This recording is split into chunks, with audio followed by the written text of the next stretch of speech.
Mixing, no. Analog Mixing 101.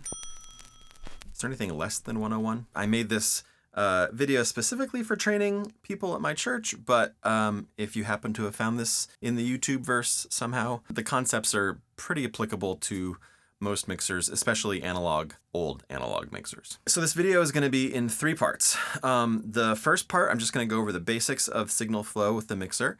The second part, I'm going to go back in and touch on some of those things in a little more detail. And then the third part, we'll actually talk about how to use all this stuff that we've learned to make things sound good. It's all important, so try to become familiar with all of it. But if you get to the end of part 1 and it still doesn't quite make sense, just watch part 1 again and just keep watching it until it makes sense, and then go on to part 2, and so on. All right, let's get to it. So I tried to think of a good analogy for how to think about audio signal flow, but nothing really fit quite right. So here's a graphic instead. Here's some audio. Now, we're talking about running a soundboard, so for the sake of this video, let's say it's the audio coming to the board from a microphone, guitar, drums, whatever. As you can see, the audio has loud parts and quiet parts. Makes sense, right? Okay, at the soundboard, you can think of the audio signal as traveling from top to bottom. For each channel, it comes in at the top, and then there's all this stuff that can affect it, and then at the bottom you've got the fader, which is sort of like the last control for this channel. So, let's break it down a little more. So the sound comes in the top, and the first thing it hits is the gain control. This is essentially a volume knob. Whatever is coming in, it can make it louder or quieter before it goes down the signal path.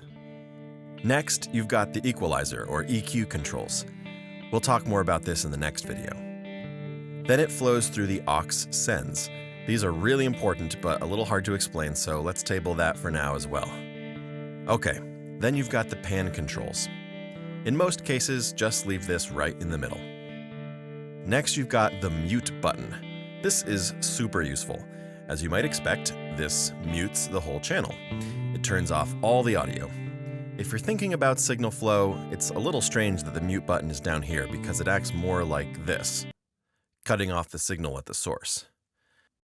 And last but not least, the fader.